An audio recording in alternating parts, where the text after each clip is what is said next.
got my favorite pastor in the world here with me today. And so we're doing a little interview. And the main reason I wanted to bring you on is because I wanted to talk to you a little bit about this idea of there being a mega pastor. Now, you know, in the black community, we call them mega pastors because they have big churches, and there's a tendency in the community to not really be doing what they need to do, but more so, this is coming from my own personal heart as well as other people's experience, but it's more of a siphoning off of the community instead of a giving back. So can you talk about some of the programs that you guys do that's completely opposite to that stereotype? Sure. You know, I think it's important that when you're in a community that you have to serve the community.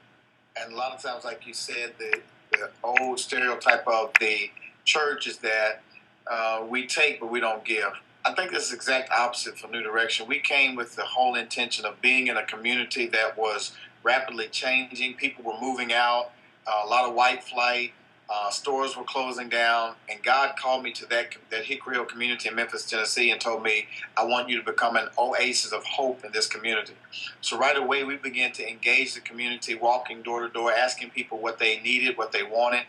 And then there was a nightclub that was open right across the street from us that was actually backed by drug dealers. And a little teenager got shot there, and I told the community, we don't want this. So we protested, we shut them down, and right away people saw that we had a vested interest in the community.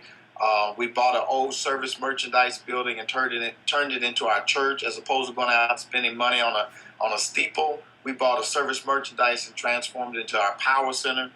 We've had job fairs where we had like 2,000 people come in to find jobs. About 300-400 people got hired. We bought an old Charlie's, turned it into our own restaurant, hired some people there. We started a charter school, which is now the #1 middle school in the state of Tennessee. In the state of Tennessee? State of Tennessee. And so we have a focus on business. We're the only school in Tennessee to have a bank. We partner with SunTrust Bank. And so the kids actually learn how to read stocks, open up their own checking account. They learn how to write business plans. My son is in the school. They all have Apple laptops. And he comes home, he says, Daddy, can you help me with my homework? I'm like, no. I don't know how to do payroll, taxes, and all that good stuff. So call my CPA and get him to help you with your homework. But I love the school. We just got 43 acres of land that the city gave us because of our involvement with the community over the last 10 years. The city pretty much quick deeded us 43 acres of land where we'll build a new charter school, grades K through 12. We'll build affordable housing. We'll build a wellness center.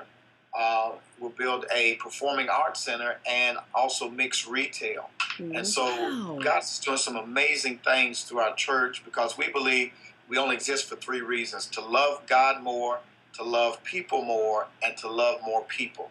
Wow. And so if we're not out there involved in the community, we need to shut our doors because we're not being what Christ told us to be.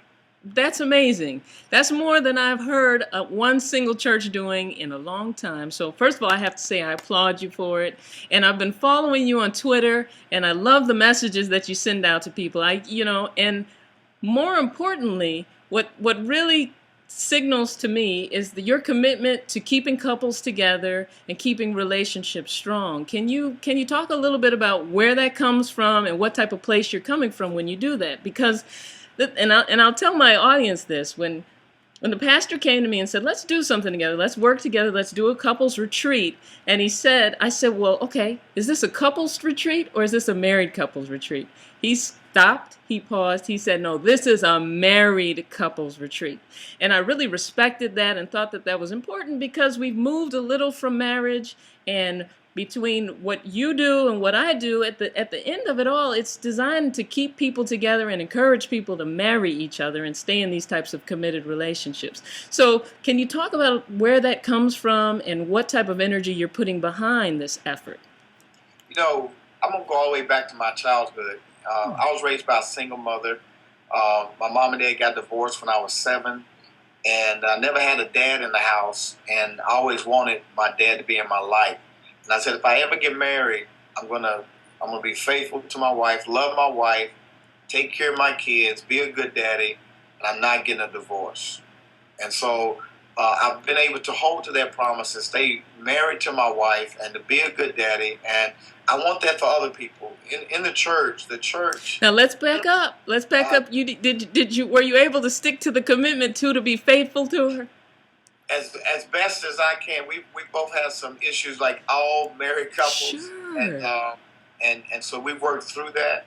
And let me stop you before you finish, Pastor. See, this is why I love this guy. He's very honest, and he comes from a place in his heart where he's actually telling the truth. So that's one thing that I really, really respect about you, Doc. I'm sorry for interrupting. You can't teach what you don't know. You can't lead where you won't go. So we haven't had a perfect marriage, but we striving to have a perfect marriage. And the Apostle Paul says, not that I've already attained all this, not that I've been made perfect, but one thing I do is forget those things which are behind and strain towards perfection. So Rhonda and I have been straining toward perfection.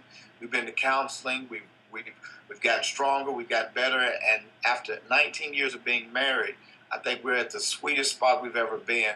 And so we wanted to share some of our successes, some of our hurts with other married couples to allow them to get to the sweet spot where we are in our marriage. And so with the divorce rate being the same, if not higher, in the church as it is in the world, we decided it's time to put a book together. And so we had a series of workshops called 40 Nights of Great Sex, where we encourage people to reconnect through their sex life. So many times there's so much shame associated with Christian married couples when it comes to sexuality. We're so good in church about talking about what you can't do, but we're not good at talking about what you can do. And so we had a workshop, 40 Days of Great Sex, where we taught people about sexuality, being comfortable with their body, talked about, the different things you can do in your bedroom that is still okay in the Bible. And out of that came a book called Naked and Unashamed that Ron and I wrote together. And it was just a phenomenal response from the people in the church. And then keeping it real, there was also some backlash from people in the South, church people in the South, who were like, why is the pastor talking about sex? Why not talk about sex? Because, to me, there's so many people in the church. There's a lot of freaky people in the church. We do a lot of things outside the marriage covenant. You got deacons sleeping with people in the church, pastors sleep with people in the church. Why not pull the cover off of all of that dysfunction and get us back to a place where we're naked and unashamed, and we can do things in our bedroom that we don't have to have exits or split offs and continue to live in shame, but rather return to a place where we're naked and unashamed. Wow, that's great. That's a perfect place to come from, and I'm so excited to be part of this retreat that we have coming up. Now, can you talk a little bit about your vision for the retreat? Talk about why you wanted to focus mostly on married couples, and what are some things that people can look forward to during it? We are taking this retreat, this thing we've been doing for the last 2 or 3 years. We're taking it to Cape Cana, Dominican Republic. Ron and I went there recently and just fell in love with the place. It's the sanctuary. And imagine that, the sanctuary. So we want to take people back to Eden. And there's a castle at this place right by the ocean. And there's a rooftop pool. And there's 3 or 4 restaurants on the site. It's all inclusive. And I'm like, I want to share this with other couples. And not only share this experience, but give them information on how to make their marriages stronger, to rekindle the relationships. And what better way than to do that than for Rhonda and I to share and to get my favorite doctor and sexologist and sex therapist and whatever title you want to attach to you, to get you there, because your tweets have really empowered us to share with other married couples. I'm always referencing you. And I said, I want them to experience DrRachael, get some practical advice on how to bring the fire back in their sexuality and their marriage. And so we want to take this to the sanctuary June the 7th through the 10th in Cape Cana, and in 2013. It's next year. But the reason we're starting now is because we want to make this affordable and give people time to make payments so they can afford to go. And so it's going to be a wonderful time at this 5-star all-inclusive resort. And I knew it was the right place to be, because when I pulled up there this past year, the guard at the gate stopped me and he looked for my name, and I told him my name, and he showed the list accidentally, and I looked and I saw Tony Braxton's name on it. I said, wow, Tony Braxton is here. And so I knew I was at the right place when I looked up at Cape Cana and saw Tony Braxton's name on it. Absolutely, absolutely. Well, I'm excited, and I know your parishioners are excited. But what I'm more excited too about is that we're opening this up to the world, to the country, really, to couples who are interested in rekindling that fire and, just learning things that can help solidify a nice Christian relationship. So I'm excited. Yes, ma'am. I think it's time to really link together our theology with our sexuality. We've always tried to have this false separation that once you become a Christian, that sex has to be boring. That the only thing you can do is the missionary position. You got to do it with the lights off. But when you look at 1 Corinthians chapter 7, it says that the marriage bed is able to handle all of our sexual desires, and that a man and woman ought not deny each other except by mutual consent. So for me, it's a sin for a husband and wife to deny each other sexual fulfillment if they're not agreeing that we're going to abstain from sex. And the Bible says you only should abstain from sex for prayer, and that for a short time, because if you go too long, you allow somebody else to creep into your relationship and cause a split because you're denying one of those, your spouse, their sexual needs.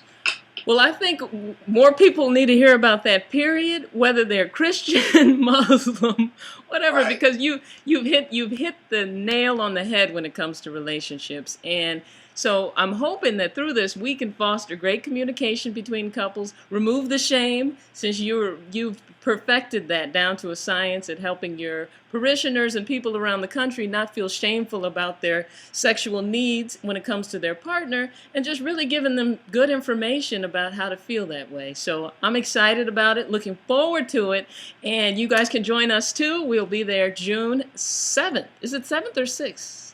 It's June the 7th. June 7th. June 7th through the 10th. Through the 10th. So let me make sure I'm pulling up my iPad to make sure I'm giving you all the right dates. And we're going to start taking deposits on this coming Friday. And you can visit our website at www.intonewdirection.org to get all the information about the resort, how much it's going to cost. And it's going to be June the 7th through the 10th. 2013. 2013. Okay, I'm going to put that link on my website too. So if you go to DrRachael.com, you can click. It'll take you right to intonewdirection.org, and you can sign up to go. Now, people who are listening, I always say you need a box. Whether it's a box, a locked box, or something where you're depositing $50 a week between the two of you. That's Starbucks money, that's lunch money, added together so that by the time we're ready to go, you have this money and you have, no problem going. So as always, it's such a pleasure to talk to you. Thanks for taking time out of your busy schedule. And I look forward to seeing you soon in Dominican Republic. Let's go. Let's do it. I'm ready. I think you're going to stick to the marriages and get some people. Might be some people coming back pregnant. I don't know. Let's bank on that. Let's count on that. Wonderful time. That's what we want. Yay! So thanks so much. And I'll see you on Twitter. And how can people follow you on Twitter? It's Stacy _STACY_Spencer. And then I'm also on Facebook. Dr. Stacy L. Spencer is my fan page. And then Stacy L. Spencer is my regular Facebook account. But I'd love to follow you guys on Twitter. Love to hear from you. Stacy _Spencer. Thanks so much, Doc. Thank you. God bless. Talk to you soon. All right. Bye-bye.